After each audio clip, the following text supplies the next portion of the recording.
Hello, welcome to another another episode of Daylightcast. This is actually our 10th episode. Wow, anniversary.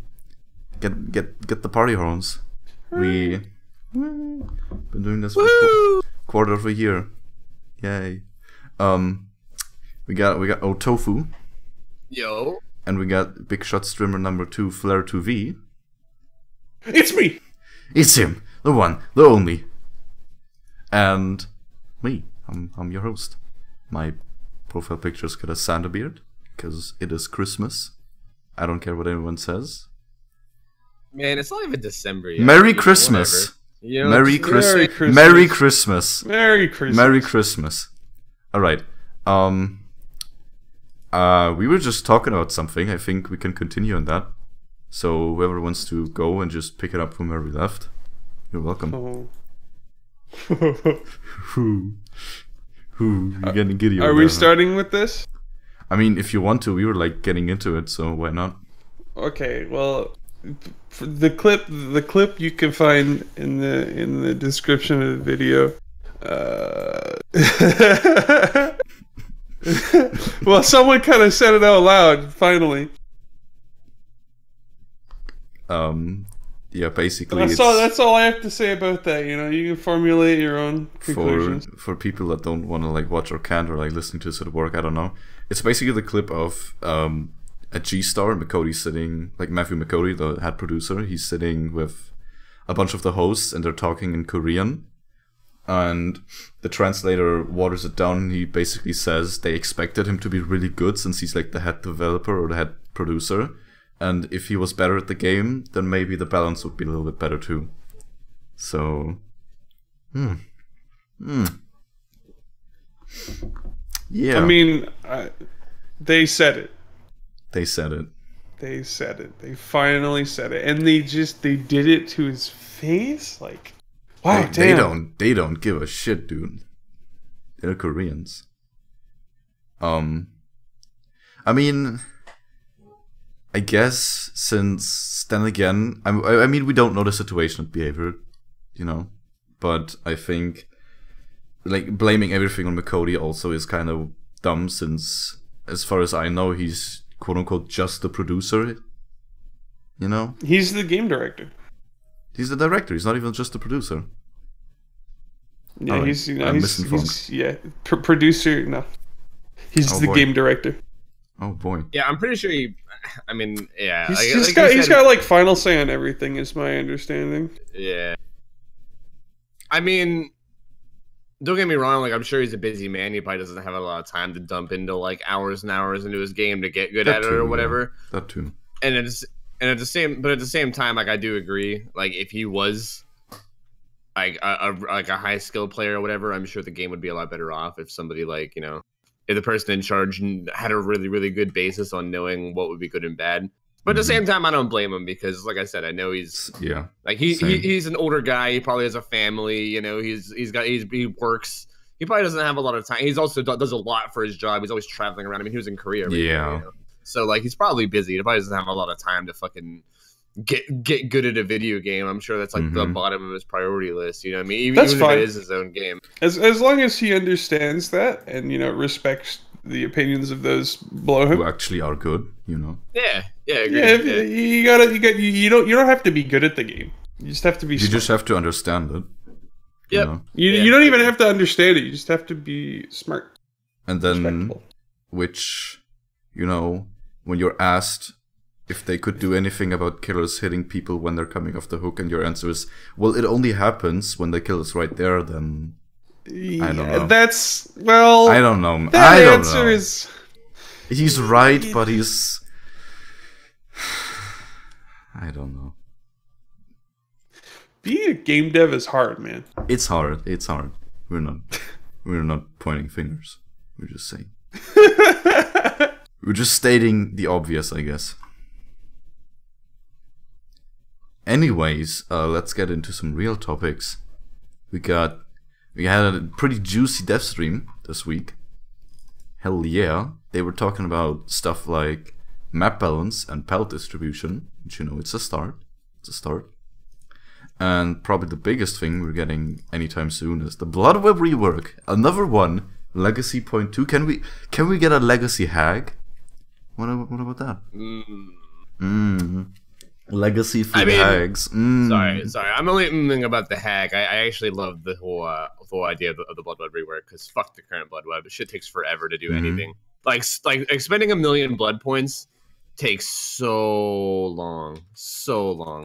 Like it takes like actually. It takes at least 20 minutes. Yeah, which is just it's so mind numbing. Like I don't know, especially when you're like at the point where you have a lot of hours and you're just dumping points into people just for the sake of like prestiging them because you have nothing else to do with your points, like I am. You know, like I'm sure it would be a little bit less painful if everything that I was getting was shit that I was actually going to use. You know, but I don't know. True. All right. Let's actually go over the changes we're getting. Basically, generally the animations will be faster. It will take you just have to click on nodes to buy stuff, as far as I know, and you don't have to click yes, I know, I just bought this on every single node. You know? Right, yeah, I hate the whole like you have to confirm it. Like, you just paid for this. Like, I know, I just clicked there for 3 whole seconds. I'm aware that I just paid for that. Thank you, Dave. You just paid for your 160th brand new part. Thanks, Dead by Daylight. The biggest changes, because right now, the nodes, the cost of the nodes is based on the position. There's the inner circle, the middle circle, and the outer circle, and the nodes in the inner circle are costing 3,000, middle 5,000, and outer 8,000. That's gonna change because the cost of the nodes is gonna depend on the rarity of the item. So common nodes will cost 3,000, and ultra rares will cost 7,000, and teachables will cost 5,000. And we have a few changes to the rarity of items, or add-ons, should I say. I'm pretty sure oh god, I wish I had it. There we go. The Odd Bulb and the Anti-Hemorrhagic Syringe are now ultra rare, and they were previously very rare. And the Styptic Agent and the Sapphire Lens are now very rare, which were previously rare. So, purple to pink and green to purple. I think syringes are pretty fucking game changing and should probably be ultra rare. Yeah. I mean, as if like ultra rare means much, you can still get a bunch of them, but I feel like it's a good gauge.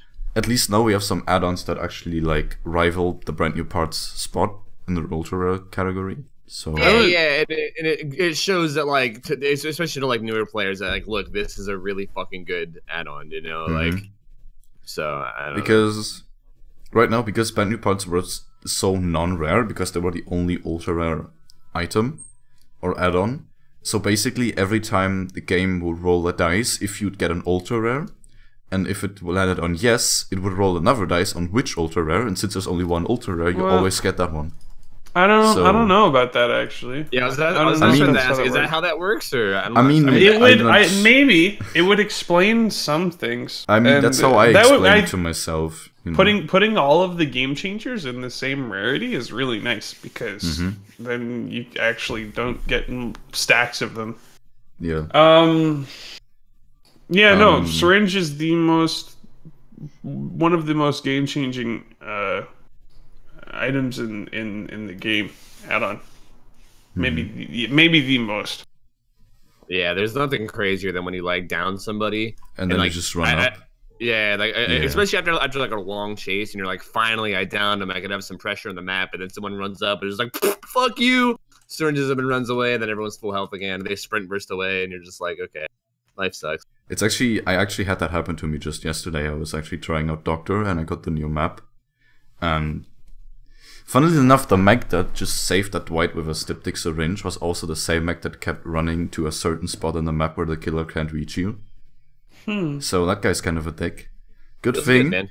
He's just trying to win. You know? Good thing I know some people over there at the Big B, and I sent some clips of him doing it. So he's just trying to win, dude. He's just instead of spending time baiting people to do that, just fix it.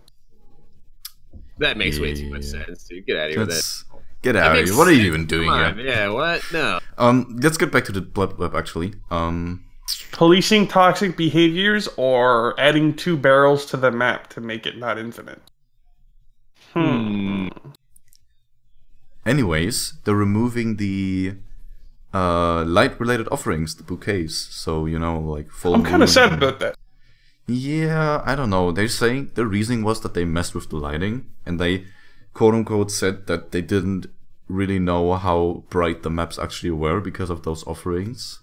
Which, I guess, I don't know how the game's engine like works or stuff.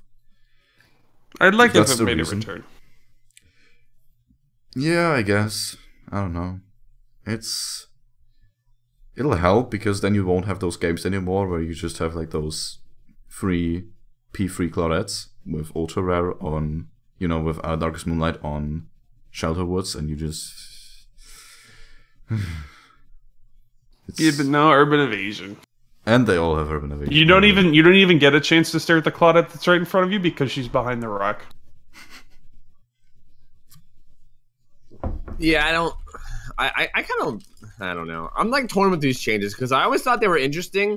I instead of like getting rid of them altogether, I would have just liked to see them like maybe just adjust. Because okay, like I think Darkest Moonlight is like the biggest one that everyone hates, you know. But playing Darkest Moonlight like farm map isn't so bad, you know. Maybe like Darkest Moonlight Larry's or like Asylum isn't the worst thing ever. Larry's doesn't But even then, get like, affected by them. That's yeah. the funny And part. it's weird, yeah, it's weird because Larry's like doesn't get affected at all, but then you get like a Macmillan map and you literally become like actually blind IRL. It's crazy. Like it makes the tint of the map literally hurt your eyes.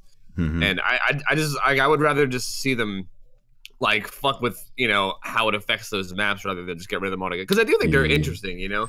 I think what I like about it is that just I never use them as a survivor, so they're not gonna clump up my blood web anymore.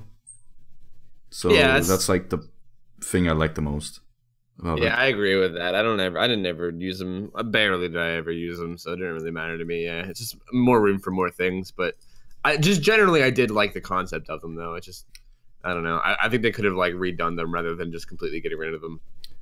And the last change we have about the offerings and add-ons are that Bloody Party streamers will now be rare. They're not common. So they're now green. Which... Wait, what's green? The party streamers, they will now be green. Interesting. Which brings me to what I really don't like about these changes. And that's the whole offerings that give you more blood points, because there's ones that give you 25% more in one category, 50 and 75. And the problem is that, first off, the 25% offerings never even gave you anything. Because no matter at what cost you bought them, if you bought them at 3k, you're still always gonna make at least 1k blood point loss, because if you, let's say you bought it at 3k and you use it, and if you get 8k in a category, that's 25%. You're not really supposed to think of it like return on investment. Think of it like I spent 5k blood points to get this offering, and then, well, okay, I'm sorry. That's I know that's what I mean, I agree with you that you're not supposed to think of it like that, but still, that's still a thing, you know, because, and it's the same with the yellow ones that give you 50%. If you fill up an entire category with 8k and you get 4k more, like if you bought it at the cheapest rarity, or like the cheapest price, which is 3k, your best chance is like a 1k blood point gain. So I would say they're like slightly cheaper nodes in the blood web. Like think of them like just, I don't know. I get what you're saying. I get what you're saying, and I think they could do that. I'm wondering though, if they gave back more than what you invested, how fucking insanely fast would blood web progression might become? Question mark. Yeah, and I feel like people would just like prioritize them over everything, and it would just, I don't know, it'd be kind of weird. I do think they're fine right now. I kind of agree with Flair. Like I don't think they're meant to be like a gigantic boost of blood points. I think it's more like almost like a free node. You know, like if you're just trying to level up, you could grab that and then get some return back, so you're not just, you know, dumping up. Like say if you have the choice between that and then like, I don't know, a fucking dim moonlight that you never use. You know what I mean? So you're like, fuck it, I'm never gonna use that anyway. I might as well get this node and I'll get some blood points back. I think that's more what it's for, you know, which I think is totally fine. Like I don't think that's a problem. Yeah. I can see it. I just personally think if they could just I just think the 25% ones are obsolete. and probably shouldn't be removed, but that's just me. I actually like to gain stuff when I use it, you know, and buy it. I wouldn't see them all I wouldn't mind seeing them all like having a slight buff. Like maybe instead of like 25, 50, 75, maybe like 50, 75, 100. 100, yeah, that could work too. Especially since like there's so much like there's so many people to level up now, you know? Like if you're brand new to like starting out the game, just trying to get all teachables. Like how many there's 11 survivors and how many killers, like 8 or 9 or something? 10. There's 10 now. There's 10, yeah, like 21 different people that you got to level up to 40 if you want to get all teachables. I mean, aside from shrine, but you know what I mean. Like that's a lot, you know. I think it'd be okay if they buffed it up a little. I don't know. I find it kind of silly when people, though. To be fair, I find it kind of silly when people talk about the blood web economy, because like, I don't really know if that makes that much sense. But yeah. What do you mean? I mean, I've seen a lot of people surprisingly call it like, or like talk about the blood web economy, and that's when they bring up what I just talked about. Which is the whole thing, just like how quickly you level up and stuff, or like when you buy something, if you can actually make the blood points back, you know, or if it's actually worth it to buy that for your blood points. Yeah, I think that's a weird way to look at it. Like, I don't think you should be buying things in the blood web and looking to make your money back. Like, you should just be trying to level up and then like grabbing like add-ons and stuff along the way. Like, I think those blood point add-ons, if you're looking to get your money back, it's just a bad way to do it. You know, you should be grabbing the stuff that you want, and then if you have the choice between something that you want or one of those blood web offerings, then you know, sorry, if you have the choice between something you don't want and then one of those blood point offerings, then you know you can basically get like a discount by grabbing it, you know. I think if you're looking at it any other way, it's just kind of silly. Sorry. I still really like the idea of being able to sell items you don't want or like you don't need, you know. That'd be kind of cool, but yeah. That'd be kind of neat, yeah, like scrap stuff. But I feel like if they did that, they would have to give you like very minimal amounts. Oh, like 10% of the cost. Yeah, like something really low, yeah. Especially now that the cost is dependent on rarity, you know. Yeah, I'd totally be cool with that. Sell all your garbage that you know, because I do like on my main characters. I have so much like if I was to go to any one of my killers and just look at the offerings, like there's so much junk in there that I never use. You know, pretty sure my trapper has like over 100 of the common blood point offerings, the 25%, like for each category. It's pretty silly. Yeah, it's no bueno. No bueno. But yeah, anything else about those blood web changes? You know, it's quite a lot. Except that they're good, I guess. Yeah, not really. They're just kind of good. I'm excited. All right. Moving on, we got. What else do we have? Oh, we got the daily ritual change. I don't know about that one. Basically, in a nutshell, what they're doing is there will no longer be ranks of daily rituals, because right now you have like open 2 gates, open 4 gates, open 6 gates, and now it will only be like open 2 gates, and you'll always get a fixed amount of blood points. So basically, we're back to having pretty low value daily rituals, but but why? Yeah, but why? I don't really understand that. Honestly, all they need to do with daily rituals is just remove the Mori ones and just make the survivor ones general, so you're not forced to play, I don't know, Nia, which you have on level 13, and all you have is Balanced Landing 1 and Iron Will 2. And you're expected to open 6 gates, and so it's kind of dumb. I don't know. I think the Mori ones are dumb. I think the rest are not. Like, I do think that like opening gates as a character that you don't have leveled is kind of annoying or whatever. But I don't think it's that bad, because it is supposed to be a challenge. You know, like that's kind of the whole idea of it. You do a challenge and you get points for it. I just feel like Moriing is the only one that isn't like a challenge, because you could just get fucked and not get a Mori. You know, like I've leveled up a killer to like level 35 before and didn't get a single Mori. And it's just it kind of makes it like I don't want the challenge to rely on you bringing in a certain offering. That's fucking ridiculous, Moris are just kind of weird in general, in my opinion. Yeah. Moris are like they don't I don't see a purpose for Moris except like when I see a guy in my lobby who I know is a douche, I just bring a Mori and Mori him and I'm done with it. Yeah, I haven't used a Mori in like honestly like months. I don't remember when I used an Ebony like the last time. Yeah, I just kind of have them sitting for that reason. If I see somebody that I hate, but there's not really a whole lot of people that I hate. I don't see a lot of people that I hate. So it doesn't really matter. They kind of just sit there. Kind of funny hearing that feedback.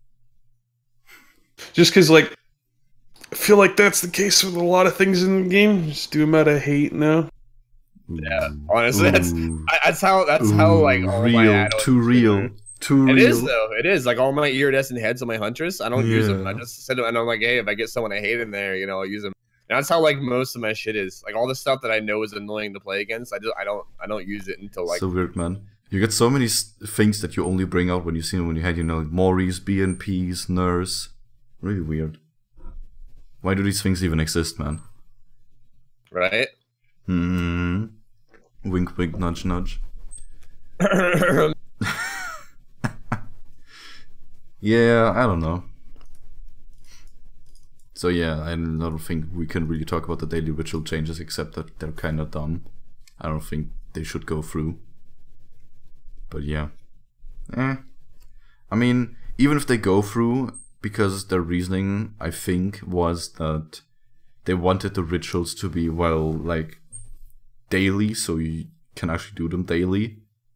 Stuff, I don't know, it was really weird. But like, even after these changes and I get a Leatherface daily, I'm still not gonna play Leatherface, even if I only have to chainsaw 3 people. Yeah.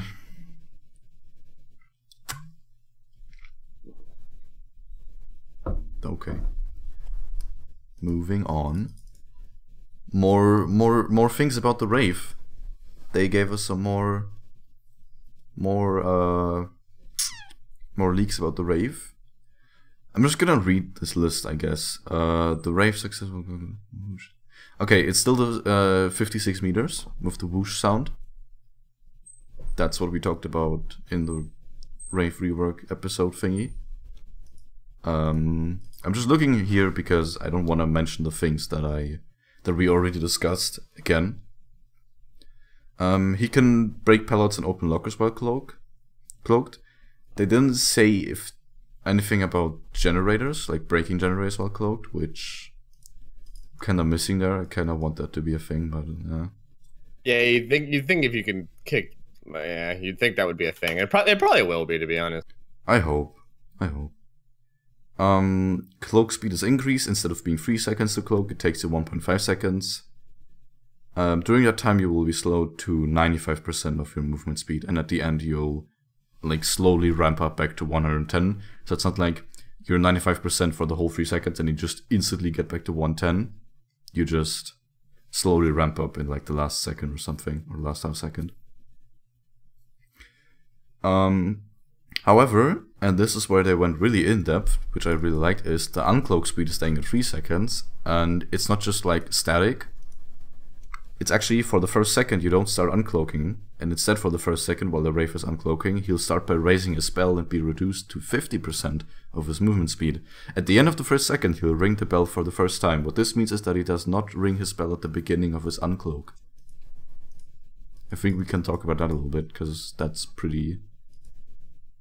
Yeah, that seems weird. I need to like see it though. Like I need to see like how much noise he makes and stuff. Because okay, from what I read, they want to make it so that like you can start to uncloak like around a corner. Yeah, and they won't actually know that you're like there until you like actually ding your bell for the first time. But at the same time, like, I mean, that sounds okay in theory or whatever, but like at the same time, Wraith isn't that invisible, and people might just see him coming anyway and get away. So I don't really know how practical it's going to be. At least that kind of raises the skill ceiling, I guess, yeah. I mean, it could be great though. Like I said, I don't know how like stealthy he's going to be. I mean, they didn't say anything about making him stealthier. So Yeah, I just know like current Wraith, like they don't sneak up on me a whole lot, you know. yeah, they're just Like, gonna like walk at you. usually I know they're coming, yeah, because like they're fucking loud as shit. They're a big transparent shadow. Like it's not like they're invisible at all. Like you can still see them pretty easily. Got anything to add there, or good enough? We got a bunch of numbers about the movement speed here. Basically, over the next seconds after you smack the bell, the movement speed will increase from 50 to 60%. And when you smack the bell for a second time, it increases from 60 to around 90.5%. So, yeah. And just general being burned as the Wraith by flashlights is just not as strong anymore. And they didn't actually go through with the black and white vision while cloaked, because they said looking for people that are not injured while you're cloaked is just awful. Which makes sense, I guess. And instead you'll just be able to see blood like really bright. Basically when you're cloaked you basically have Bloodhound free. I guess that's cool. I don't know. I like that. It's kind of neat, yeah. I dig the tracking increase for while cloaked. It sounds like cloaking mid-chase is going to be a big thing for tracking people down and whatnot. They're also gonna like buff his teachables. Bloodhound will get the buff ability by default. That just means yeah, Bloodhound will just be like as the Wraith is cloaking, so it's just really bright blood. Predator is gonna stay the same, and Shadowborn will lose its lighting effect, so you're not gonna see things Predator. But they're gonna increase the FOV increase, so we're getting back old Shadowborn FOV. I don't think it'll be old Shadowborn FOV. I think it's still. I hope it's gonna be old Shadowborn FOV. No, I'm pretty sure it's less. I'm pretty positive it's less. I mean, there are numbers, but I don't think they tell us anything. Nah, the numbers definitely do tell you. Someone I know knows the actual numbers behind it all, and I'm pretty sure it's less. I mean, I could ask them, but I don't know. Nope. And they're nerfing insta-blinds. So yeah. Finally! Yeah, no more fucking 0.6, finally, dude. No more 0.6 second stuns. I mean, blinds. So when was the dev stream? First day. Well, when was the dev stream? Like what day? Oh, Thursday. Shit, I didn't even. Okay. It's okay. Okay, all right. It's actually pretty funny because like right after that, Who announced the Instablinder from the dev stream? I think Horvath. Cody wasn't there. He was busy getting insta-blinded by Koreans at G-Star.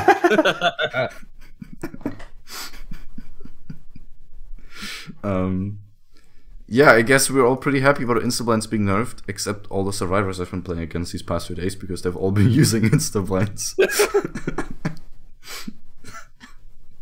Yeah, for real though, fuck that shit, dude. They should not, like, I feel like they need to test it and like have it.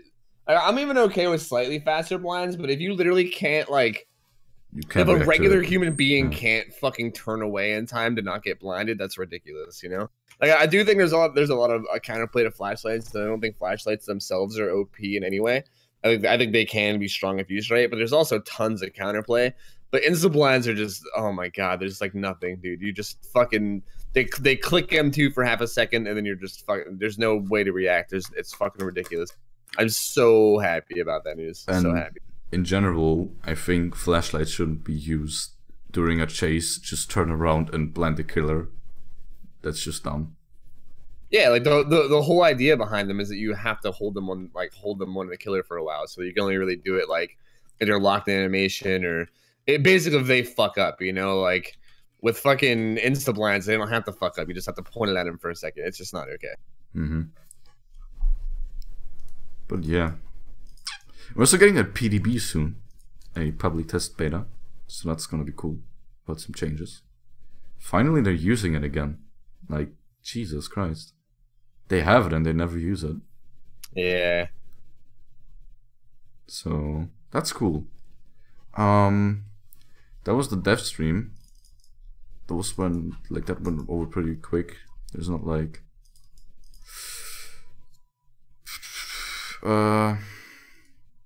I guess we have 2 emails, and if you guys want to, we can talk about the hag if you want. Do you guys want to talk about the hag? Or are we gonna do the emails first? Up to you. Up to me, alright, then I guess we're gonna read the 2 emails first. First email from Chris Keller. Thank you for emailing us. Hey guys, heard you talking about BT last week. I don't think we were talking about BT last week, but I don't know. And I had a suggestion. I wanted to hear from you what you think about. Remove borrowed time as a perk, but add it as a game mechanic. If the killer is 20 meters around the hook for 30 seconds, the person becomes borrowed timed for 15 seconds. Don't pin me down about the numbers. I think that would just kind of highlight how busted broken time is. Yeah. Yeah, agreed. I don't think. I honestly, I would love to see the game eventually be taken in a direction where borrowed time can be removed. Honestly. Yeah. That's kind of that's kind of what I want to see too. In my perfect world, every survivor gets 3 chances, aka getting hooked 3 times. You know. I think it should be possible for them to be hooked 3 times. So here's what I like about that idea. One is we're gravitating away from borrowed time being a perk. Yeah. Requiring to equip a perk to be able to unhook your friends when the killer's nearby is pretty goofy. Pretty goofy. So I guess it's a nice change in that regard for survivors, but as killers, everything becomes a nightmare. Mm-hmm. Especially since the perk, we already discussed this, but especially since the perk also punishes killers that don't camp. Yeah, we did have a pretty in-depth talk about borrowed time a while back. So yeah, I remember it.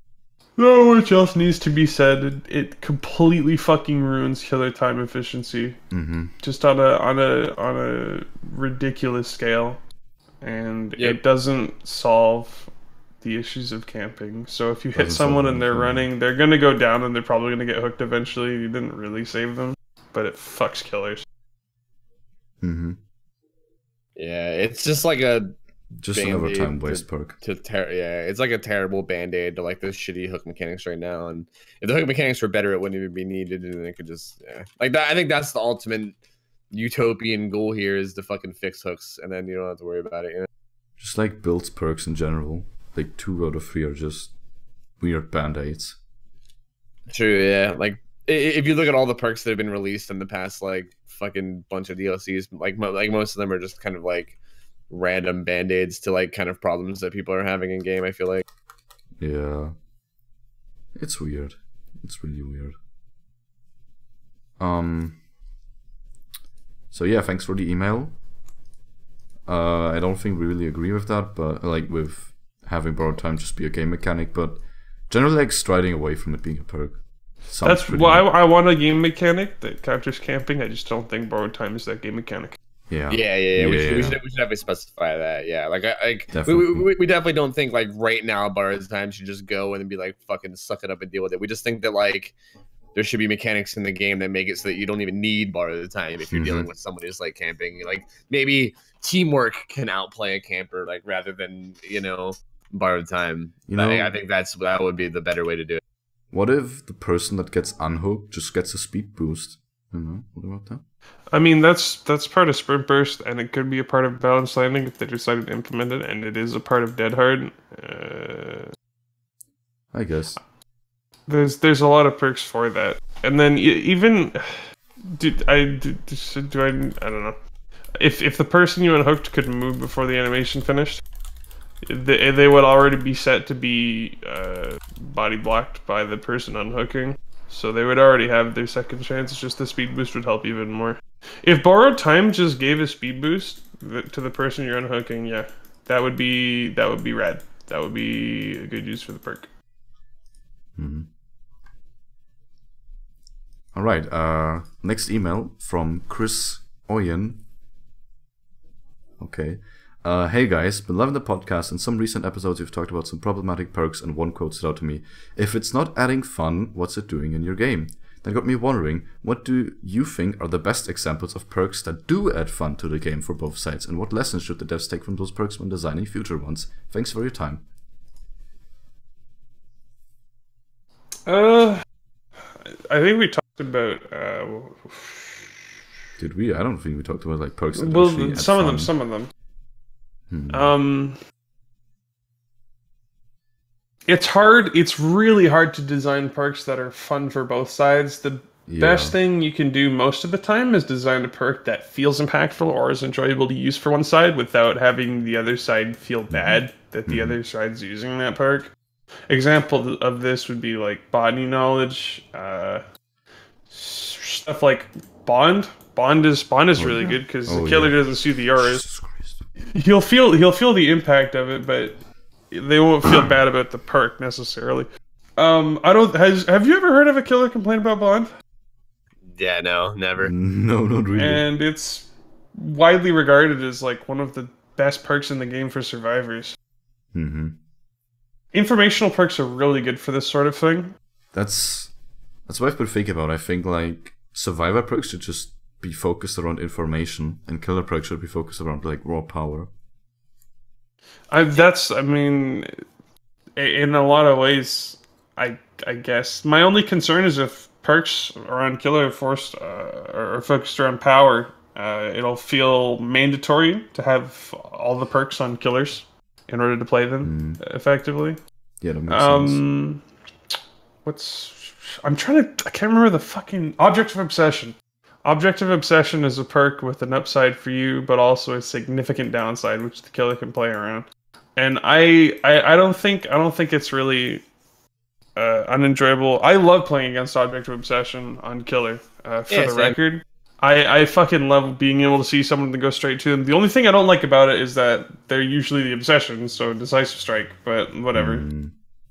That's Decisive Strike being the problem there, not Object of Obsession. I think perks that have downsides on top of their upsides in order to like encourage a different kind of playstyle, as opposed to just being a straight upgrade on what you were before, are the way to go for trying to create perks like that. Object of Obsession is really fucking good example. What if, for example, like Technician, as we have it right now, what if Technician was like, I don't know, maybe you repair gens faster and you sabotage faster, but you heal people slower, something like that, you know? Upside and downside. Or like you heal and unhook people slower.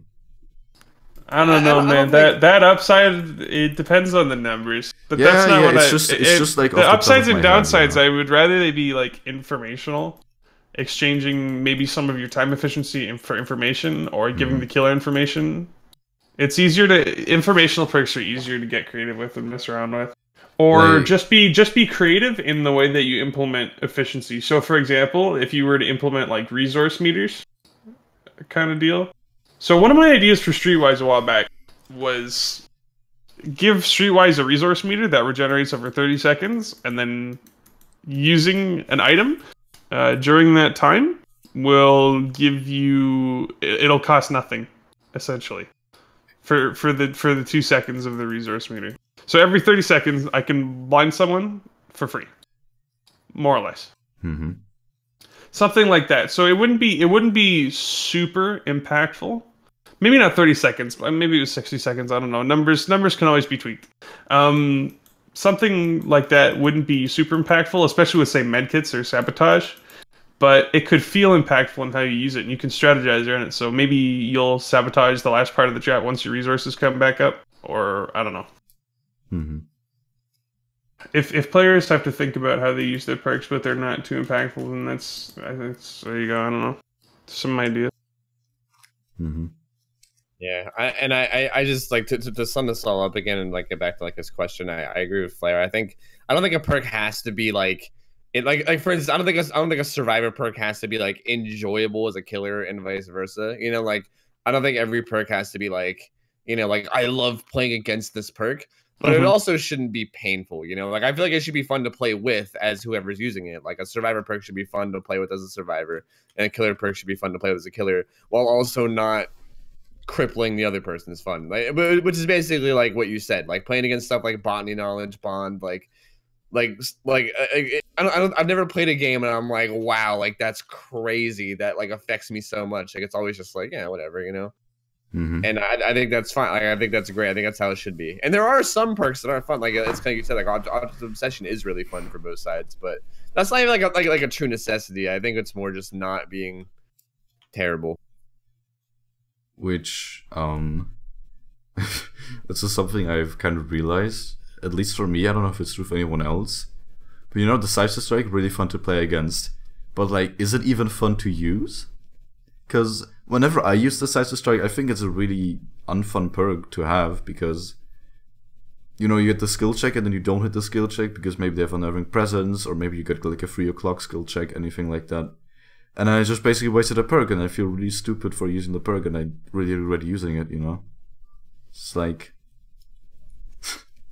it's kind of funny, I don't know.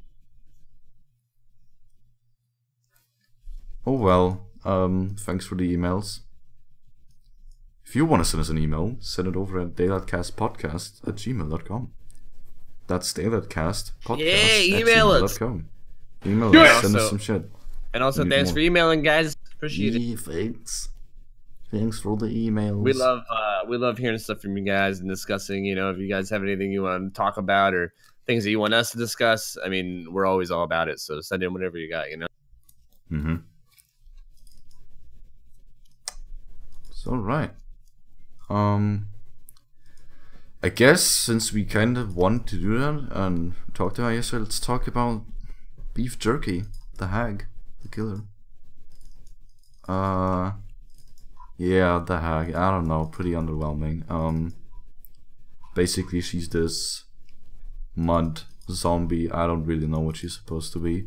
People said she's like based off of Wendigos, but you know, I can see that. You guys want to like straight up say anything about the hag, or like we're gonna go into the power straight away? I mean, we could talk about it when we get into her power, I think. All right, let's go into the power. Blackened Catalyst. Source of the hag's power, a blackened finger used as a catalyst for a terrible power, quote unquote, like not quote unquote, but like emphasis on terrible. The hag bends and shapes mud to her will. With simple ritualistic drawings, she creates seaful duplicates of herself made from mud and decay, which she can use for various effect. Grants the ability to create and maintain 10 phantasm traps. Grants the ability to instantly travel to triggered phantasm traps within a 32-meter range. Survivors who enter the trap area trigger a phantasm of the hag to appear and disorient the survivor. Yeah, her power. She's also slightly slower and shorter.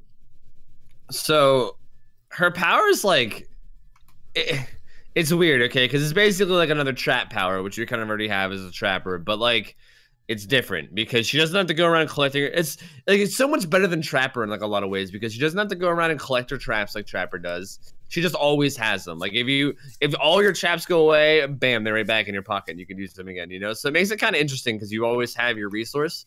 And they're also like pretty fast to set down too. They're super fast to set down. And also they're like they're like trigger radius is way bigger. Like a trapper trap you have to like step on, you know, like you can if you trap a small hallway but you set it slightly to the side, a survivor can just sidestep it, you know, and just like squeeze away from it. A hag trap, if you get within like fucking 2 meters or something of it, it goes off. So I kind of like hag, like her traps. I kind of like her traps a lot more than trappers. They feel more like consistent, you know. Mm-hmm. But at the same time, there's also a lot of mechanics I don't like about it. Obviously, it's really like good for camping.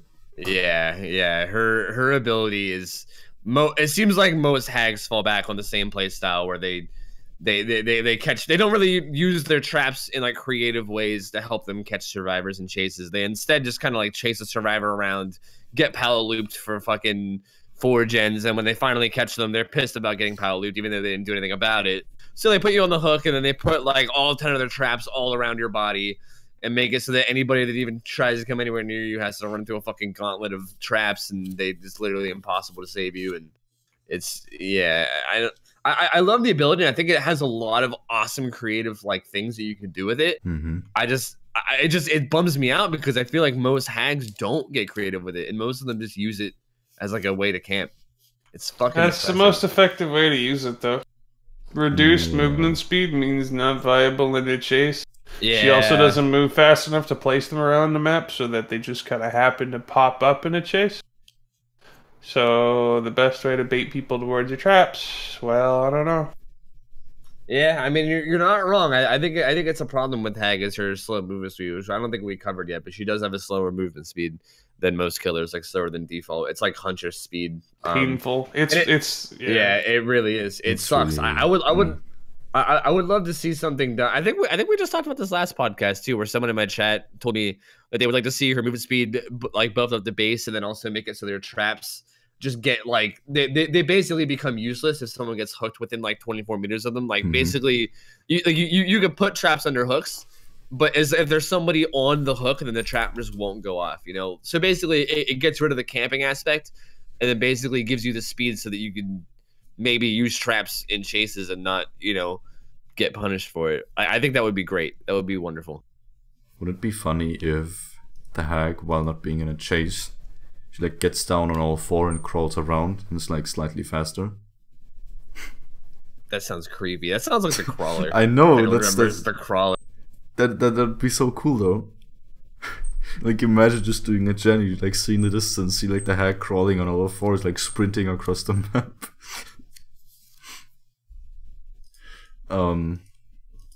Yeah, you wanna add anything to the power flare or? Not really. You don't want to talk about the hag? Well, I don't know. I don't like how she gets a free hit when you step on the trap in the chase. But I'm mostly just repeating myself from the last stream. Right. Or cast. Have we talked about the hag before? I think we have. We talked about the hag last time. Yeah, I think there was Like like an email or something extensively? about it, right? Yeah. Essentially, my thoughts were her power could be useful as a tracking tool and potentially as an area denial tool if they brought back the initial delay after teleporting. Like when it first pops up, if you teleport to it, you can't attack right away, but after a while you can. So that way you'd be able to deny area with it. I don't know how well it would work, but I would like to see her place traps more quickly, and I'd like to see her normal movement speed, and I would love to see that delay brought back. That's what I want to see. I honestly, I honestly sort of disagree with the whole like stepping in a trap being a free hit thing. Like it definitely seems like more than before, but I honestly feel like there is a lot of room to like counterplay. I feel like lately, especially, I've been playing some hags, like even some pretty good hags, where you can kind of like, you know, you can sort of play around it. I mean, it definitely gives her a really good position and gives her a good opportunity to get a hit, but I don't think it's always free. You know? You don't think so? Yeah, I honestly don't think it's that bad. I really don't. I think you can set it off and then run the other way and still make up some pretty decent distance. I don't know. I don't really see it either with like getting a free hit. Doesn't really happen that often. I mean, you basically have to instantly react to the hack, like the trap being set off, to actually get that free hit. I think if you like get caught off guard. I think if you get caught off guard by the trap, then like it's usually a free hit because you can't like react fast enough. But like if you even like suspect that something's trapped and you're like bracing yourself forward as you're running towards it, I feel like you could usually react fast enough. Like the second it goes off, it whips your camera like backwards, right? You basically just run backwards, and then you usually have like a few steps before she could hit you, and you could usually make it to like something, you know. It definitely gives you a good position. Don't get me wrong, but like I've set off a lot of traps and not gotten hit whenever they instantly teleport. I believe that. It's just if you don't have yourself positioned immediately next to a pallet or a window, you're gonna take a hit, right? Yeah, more or less. That's kind of what I meant by free hits. So as long as you're not placing your traps immediately next to pallets, then yeah. But I really don't think that's that bad of a thing either, because it's only like a hit, you know. It's only like it's like half your health. It's not like a trapper where you instantly go down, you know. And but with how many she can place, that's the problem. Yeah, that's what I think. True. The hag main in Tofu's chat just said, if you know the trap is there, you can barely trigger it. She'll teleport to it, and you double back at her, and she lost distance. and apparently the trap doesn't tilt your camera anymore. That's been bugged for over a month. I wouldn't know because I never play against hags. Wait, it doesn't bug. It doesn't make your camera jerk? Apparently it's bugged for like, or has been for over a month. I mean, it still does it though. I just played a hag like yesterday and it did it. I don't know. I don't play hag. That camera jerk thing where like you set up a trap and it jerks your camera around, that definitely still happens. Because I remember just I think it was just last night I was playing on the new map and it happened to me on the new map and it jerked my camera around so much I didn't know where the fuck I was because I don't know that map good enough yet. So yeah, I don't know. Either way, I mean, I think to get back on topic here, I think her power is, I think it's cool and unique, and I think it has a lot of like room for like interesting plays that like I wish I saw more hags getting creative. I played against me too. I played against Dia the other day, Diabetic. And he actually he got super creative with his hag, and it was so fun. It was so fucking. He did all kinds of interesting shit where like I would go start pallet looping him, and he would like start he would set a trap at the pallet loop and basically force me to leave the pallet loop. And he did that like a couple times, and then he would do it, and I would go to like a certain pallet, and he would start to do it again, but he would like fake set the trap so that I would leave the pallet loop, and then he would just like chase me down and get a hit on me because I left. It's kind of hard to explain, I guess, without like showing. But he did some crazy mind games with his traps that like, you don't see that kind of stuff. Like there's so much cool shit you could do like that, but no one really ever does it. Everyone just kind of like runs around, and fucking sets like they put down a few traps, they run around, they catch someone, they trap the hook a million times, and rinse repeat. I don't know. I think she has potential. I just would like to see her change so that people are more like incentivized to use her in a way that's fun. Mm-hmm. I don't know. I like her power, I like her concept, but she just doesn't really work the way she's now. Like as Flair already said, the most effective way is just camp, easy. After you like eventually catch a survivor with Bloodlust 3 because you're that slow. Let's go into her perks actually. Let's go into the perks first. Her first teachable is Hex the Third Seal because the hag actually introduced the Hex mechanic. For people that don't know, or like don't play, or I don't know, the Hex mechanic basically means that Hex perks which exist in the game are bound to a Hex totem that's lit on fire on the map, and once the totem's destroyed or cleansed by survivors, the perk is disabled and you don't have it anymore. Yeah, which is pretty cool considering most of the Hex perks are like really strong, so it's like a nice like risk reward thing, except for the one I was about to talk about, Hex the Third Seal. A Hex that hinders one's aura reading ability. Hitting a survivor while the Hex that was active reduces the effectiveness of the aura reading ability by 100%. This effect applies to the last 2, 3, 4 survivors hit. Makes Bond useless, and that's it basically.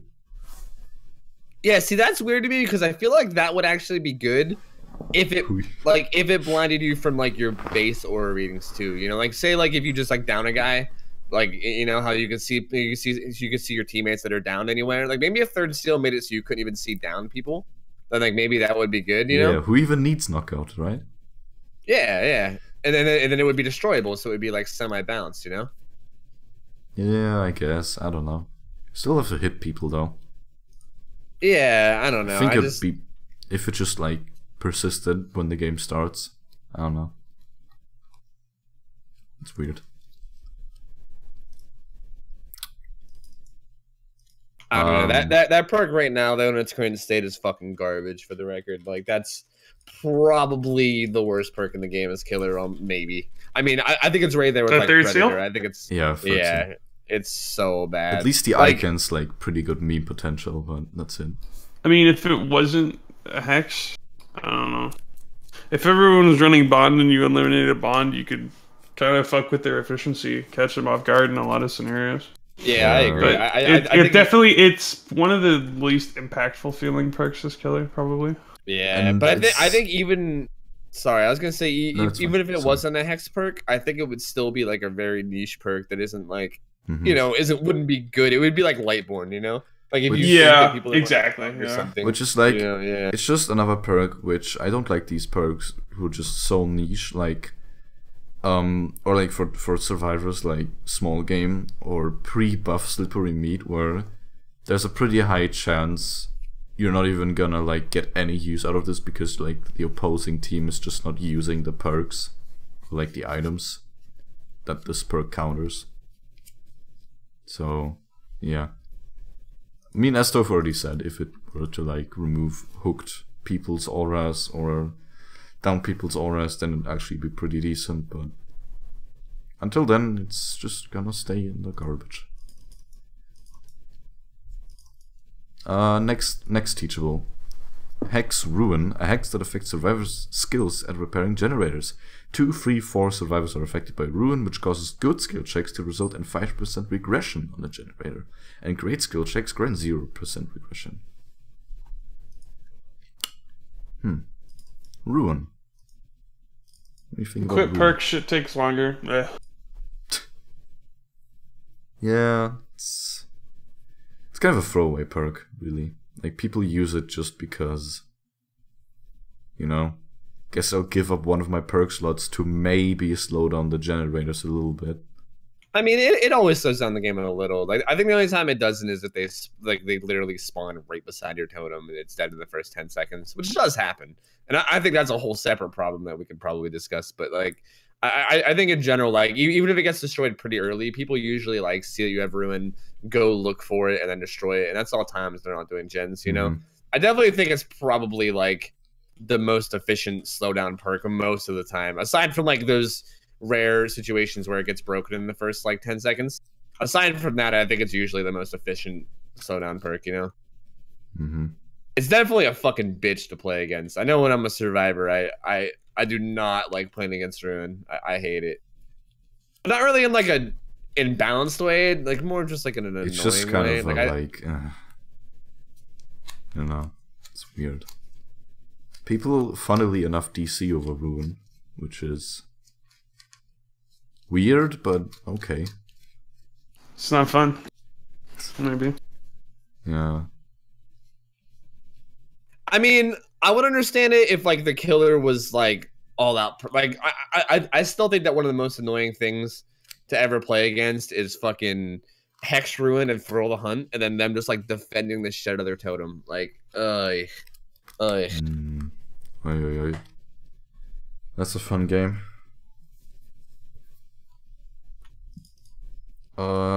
Yeah. And the last perk, which, rest in peace, is a really promising perk, but you know, it fell victim to the shittiness of the Hex design. Hex Devour Hope. A Hex rooting its power on hope. The false hope of survivors ignites your hunger. When a survivor is rescued from hook at least 24 meters away, Devour Hope receives a token. 2 tokens. Only at level 3, like of the perk.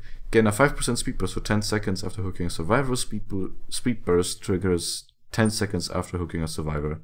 3 tokens only at rank 2 and up of the perk. Attacks puts survivors to the dying set automatically. And 5 tokens, which you get at any rank of the perk, grants the ability to kill all survivors by your own hand. So you basically get to mori people. I honestly love this perk. I think it's like the only time that like getting like one hit down as a survivor doesn't feel fucking terrible. Is with this perk, because they actually have to like earn it, you know, like they have to get 3 hooks, they have to let you unhook while not camping. You know, it takes time. There's plenty of counterplay. You can find the totem in advance. You know what I mean? I mean, it's kind of weird because you don't know that they have it usually until you get one shot. But still, I think it's a super fun perk. Honestly, like I think for both sides, even to be honest, like if I get moried by someone with Devour Hope, I'm not mad about it. I kind of like it. You know, and I think it's killer. I think it's like a super fun little like mini objective that you could have while you're playing. You know, like throwing Devour Hope and see how many tokens you can get and see if you can one shot more people. I honestly love that perk. I really do. I think it's a great perk. Remember when the meta was to not get Devour Hope on rank 3? Because the old 1 token bonus used to be that survivors do gen slower, and it would give away the perk. They would know, yep. So you just didn't get rank 3 of the perk? Yeah, you used to just get rank 2. Thank God they changed that, because that was silly. Still kind of funny. Yeah, and I mean, the perk itself also, like, you know, encourages people not to camp, which is always a good thing. I mean, I don't think they could ever do that enough. I love that idea. The whole, like, allow people to get saves while being over a certain distance away rewards you as a killer is fucking nice overall. I think that's great.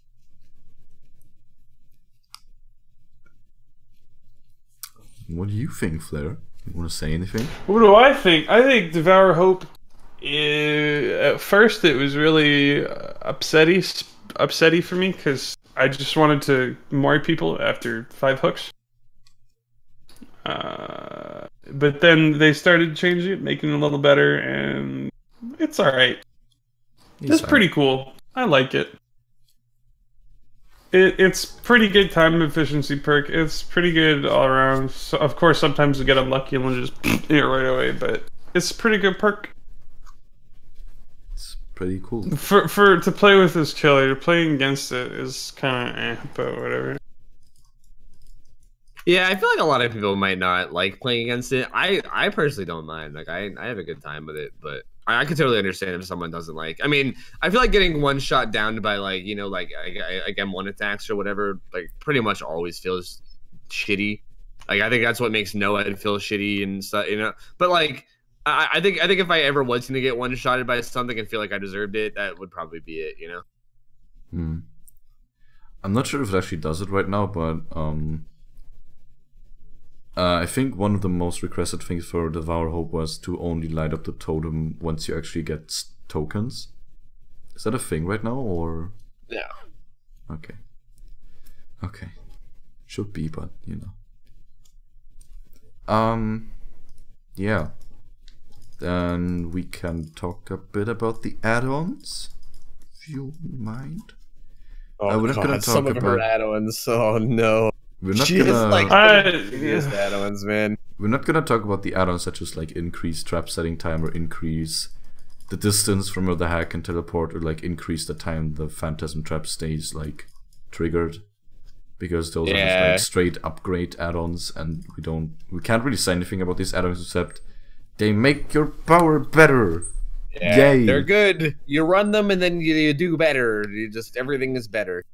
So we're gonna go about the first, like, the add-ons that like have up and downsides, which the first one is the Pussy Willow Catkins.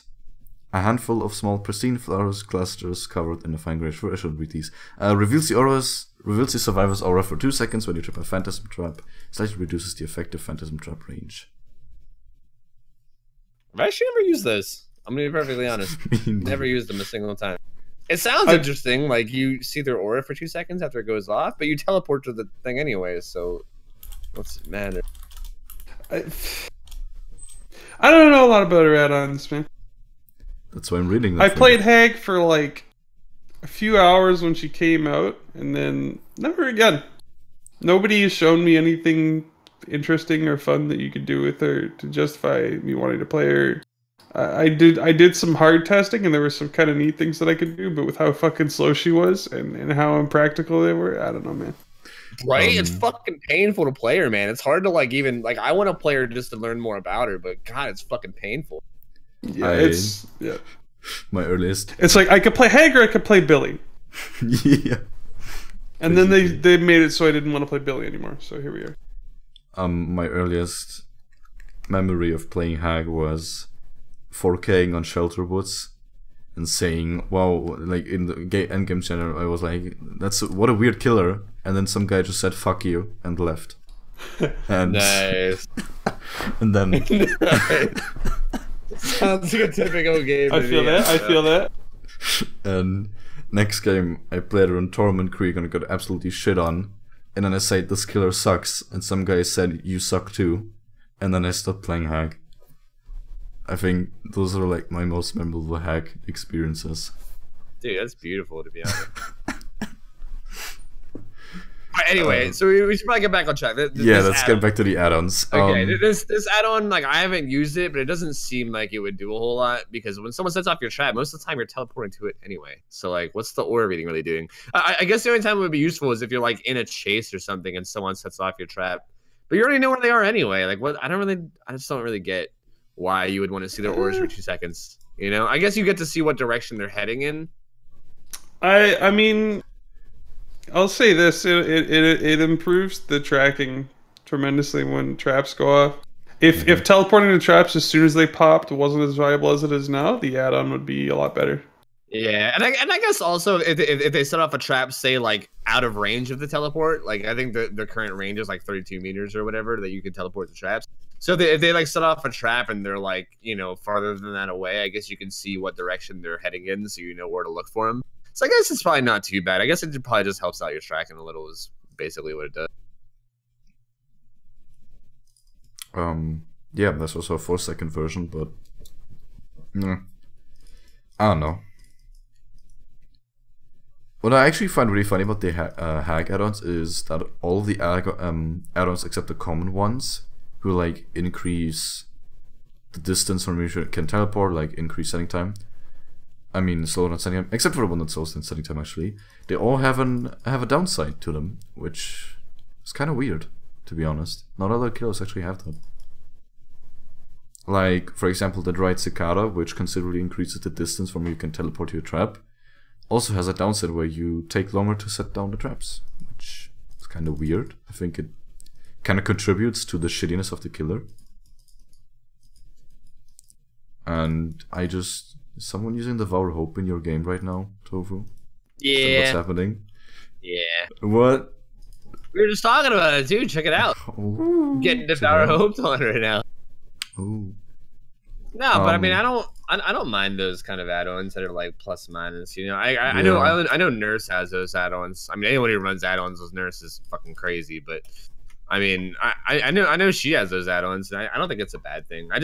I think that her like I mean I'm trying to hold myself and wait till we get there, but a lot of her like very rares and ultra rares are just fucking stupid.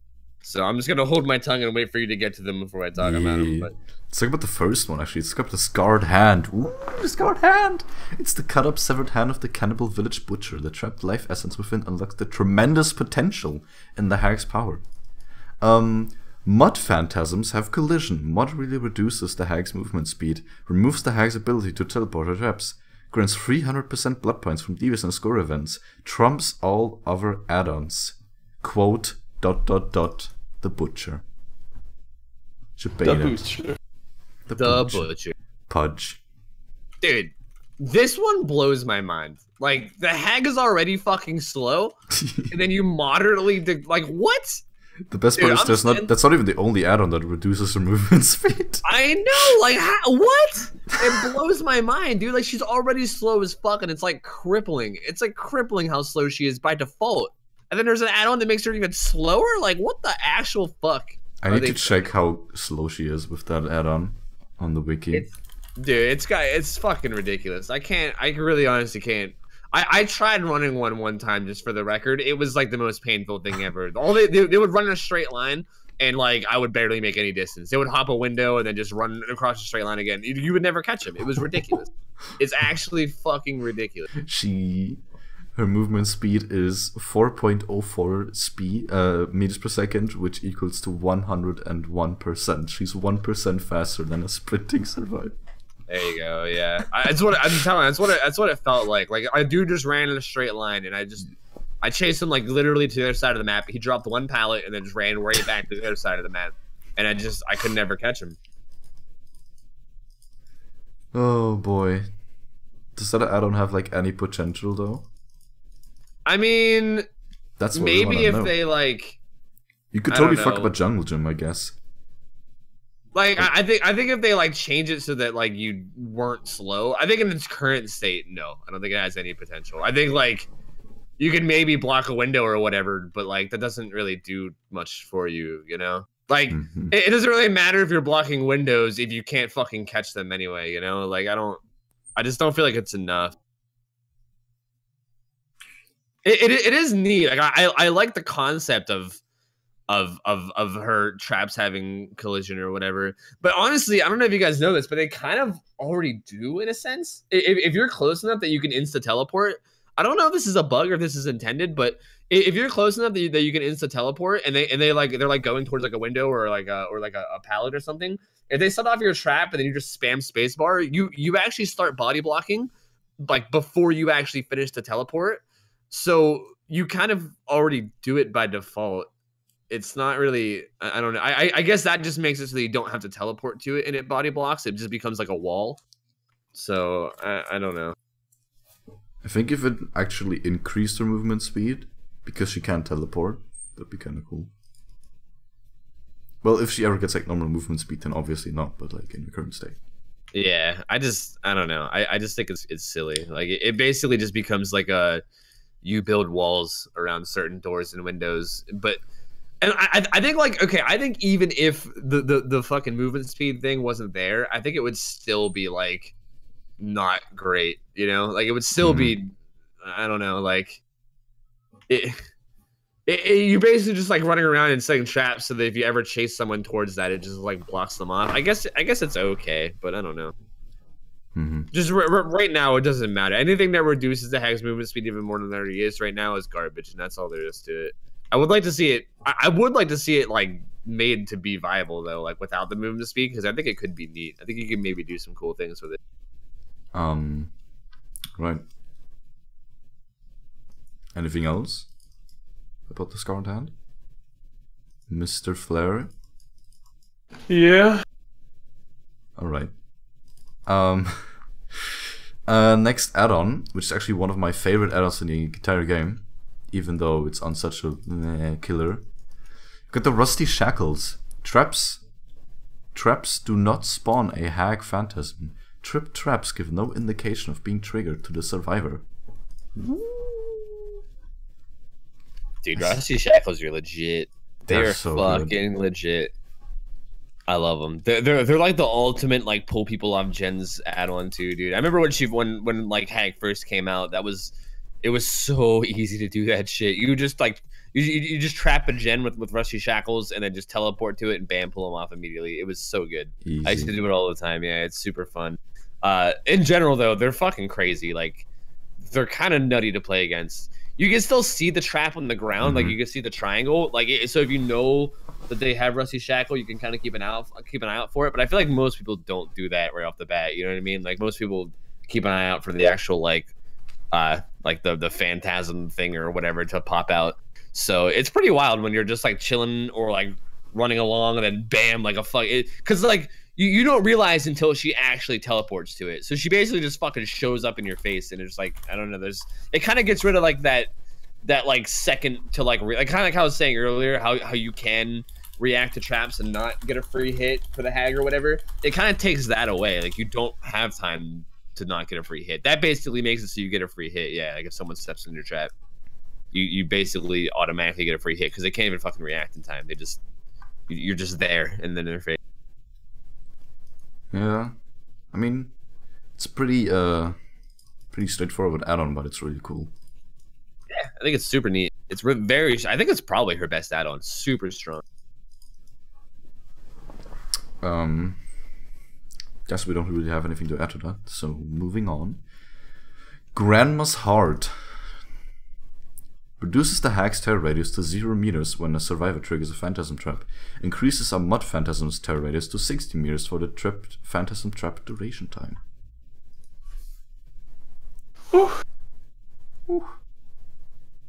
Dude, this add-on makes me sad because like these add-ons have so much potential. Yeah, like it sounds so awesome. I remember when I first heard it too, I was like, dude, that sounds so sick.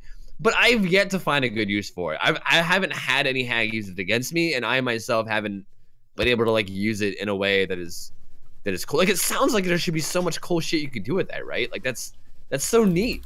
I love the concept of it, but I just can't ever find a way to like practically use it.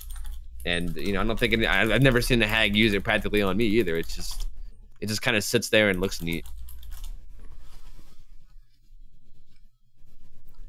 I don't know. It's weird. got anything to add to that, or are we moving on? No, moving on. All right. Oh boy, we got Tinnitus, the add-on, the disfigured ear. Oh my god, this was fucking stupid when it came out. Survivors who trigger phantasm traps get tinnitus for 6 seconds. Considerably increases the trip phantasm trap's duration time. Ouch. Dude, ears were shattered. Oh, dude, I remember that shit when it first came out. God. There were like people complaining on Reddit and like the Steam forums, like, I cannot play Dead by Daylight right now because I kind of want to not go deaf at 16 or something. Yeah, I don't know why. I don't know what the fuck they were thinking with the initial noise they put on that. Like, I don't.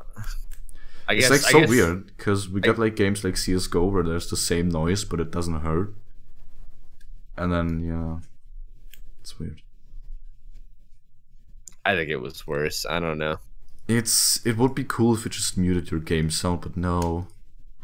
Yeah, I mean, either way, like not nowadays though. I mean, like there's no point in reminiscing. Nowadays, it's fine. It doesn't do a whole lot though. Like I don't think it's a strong add-on. It's just kind of annoying. It's annoying. You step on one and you're like, oh, my sound is fucked up now. Okay. Yeah, for like a few seconds. Okay, it's back to normal. Like, it doesn't really do a whole lot, you know? I know a lot of survivors do, like, base their gameplay off sound, you know? So, like, it definitely might fuck with them a little. But, I don't know. It's for it being, like, a very rare, it's not that good. It's just kind of meh. Like, even playing against it, like, it's just kind of, like, it doesn't do the whole lot, you know? I don't know. It just seems kind of like a shit add-on to me. It just kind of annoys people.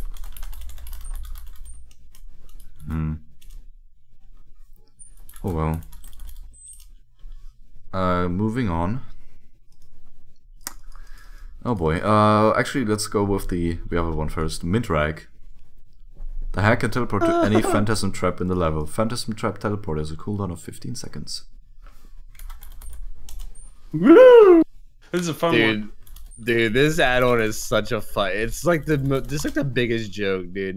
It doesn't sound bad. Like I feel like anybody who like has never used a Mintrag probably like hears that and they're like, wow, you can teleport to any trap at any time. That's amazing. How cool is that? That must be so overpowered and broken. Yeah, the 50-second cooldown and the fact that you're playing Dead by Daylight and every single fucking action on this game is tied to one button, spacebar. So you have like 3 traps down on the map, you better fucking be super careful, dude. You fucking down somebody, you better make sure you're right on top of their body when you go to pick them up, because if you're like a goddamn pube hair away, guess what? Teleport to a random fucking trap, dude. So if someone drops a pallet on you and you're getting ready to kick it with spacebar, the same button you do everything with, if you're slightly off the pallet and you hit spacebar, fucking teleport. Like, it's ridiculous, dude. The amount of times, I'm telling you, you run Minrag, the amount of times that you accidentally teleport to a fucking trap rather than doing whatever action you're trying to do is ridiculous. It's crazy. Survivors have it worse though, dude. On controller, the button that you use to like heal and interact with everything is the same as spacebar. So M1 and spacebar are the same bind on a controller. Jesus. That is not okay. I saw someone try to heal me up when I was sitting on a pallet and they dropped the pallet instead. They just slammed it down on top of me. That's awful. Yeah. What the hell? Yeah. That's the default binding. Nice. That's such an issue, dude.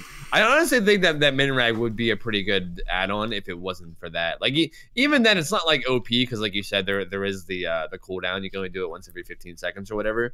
But I still think it would be like a really strong add-on if that wasn't the case. But dude, the current like spacebar doing everything, Minrag legit just fucks you over so much. Like, it's crippling to play with. You have to be super like alert and careful at all times of like when you hit spacebar. And even then, you'll still probably, like, even if you're really focusing on it, you'll probably still end up hitting it the wrong time a bunch of times. It's hard. It's very hard. Yeah, Minrag. Minrag's actually ultra rare for some reason. I don't really understand that, but I mean, I think they looked at it was like the ability to teleport the whole way across the map should be ultra rare, and I mean, I agree. I think it would be ultra rare worthy if, you know, like I said, if spacebar didn't do everything. And then let's go to the last one with the waterlogged shoe. Phantasm traps slow down any survivors within the effective trap range, removes the hag's ability to teleport to her traps. That add-on's dookie too, dude. It's depressing. That's like one of those add-ons that sounds cool, but it doesn't slow them down like at all. Like it does. Like don't get me wrong, it's not like it does nothing, but it might as well do nothing. Like they barely get slowed.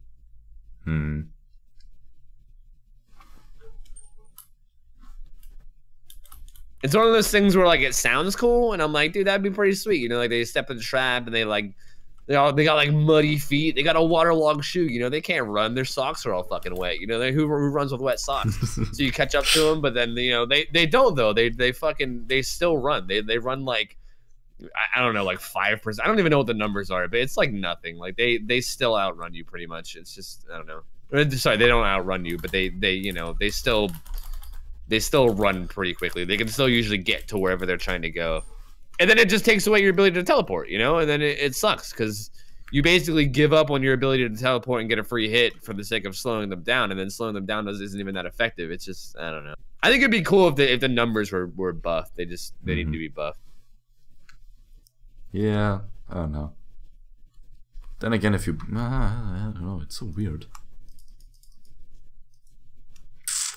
Anyways, those were all the add-ons. I mean...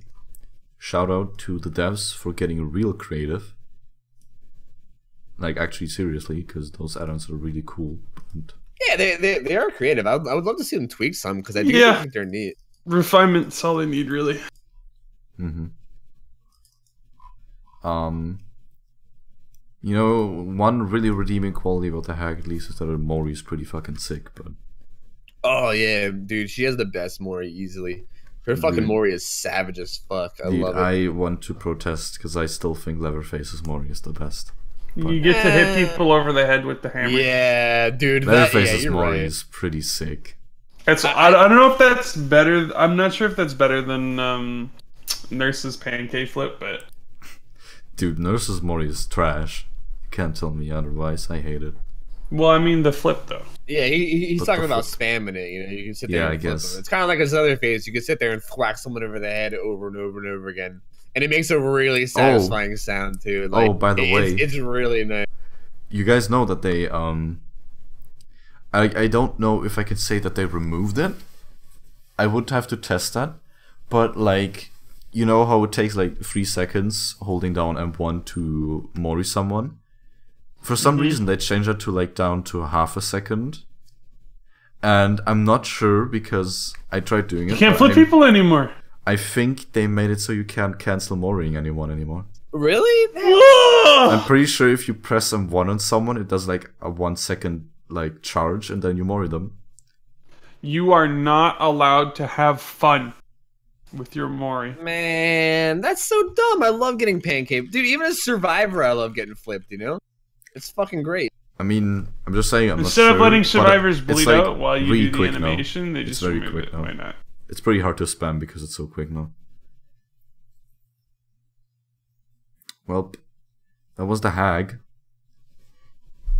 Pretty underwhelming killer, but you know she has a lot of potential. Yeah, she fucking sucks, man. It's like overall, like I like the hag's like design, and I think she has potential to be cool. But right now, she just sucks, and she's basically only useful for camping. Like that's basically how everyone uses her, is just like as a way to camp efficiently. It's like if you want to camp, either just play hag or like Leatherface and just camp your balls off, you know. And I wish she was like buffed and changed so that she could be used in cooler ways, because I think her design is neat. I don't know, very underwhelming right now. I mean, shout out to Eliane Pregant for making the best slurping sounds. Wait, what? She voiced the hag. Oh, nice. And you can actually listen to the slurping on the wiki, and I'm doing it right now. And that's probably weird. I couldn't imagine like being in a recording studio and then being like, "All right, just slurp into the microphone." She's like, "What? Please. What?" And then like, are you having trouble slurping? Here's a straw and some chocolate milk. Now slurp. Fucking slurp. Do it, slurp. And he's like, okay, Jesus. Okay, the hag. We are officially out of topics. I don't have anything. We did it! Something. I mean, we can touch on other things, but you just wanna go. Call this one. I call this one done. We've been here an hour. I just wanna go. Yeah, we've been here like an hour and a half, man. I think this is a respectable podcast length. Because here's the thing: is if we go on forever and talk about all the things, then we're leaving less material for later podcasts. Kind of like how we did the hag today, but we already did the hag last stream, last cast. I mean, we did her like we did the entire hag today, not just like half of her. I don't fucking know. Time to talk about bloodlust then, I guess. Alright. No. Thank you for listening. Send us emails at Daylightcast. I love the emails. Emails are the best. More emails. Give more email. I want to have like 20 emails and just do a podcast. Let's do an email only podcast. Yeah, buddy. Merry Christmas, by the way. Go watch Flare 2V stream and Otofu stream. Did I mention that you should send us emails? Please do. It makes me happy. It makes me happy whenever my phone lights up and it's not a group chat message that's not directed at me. Please. I need the emails.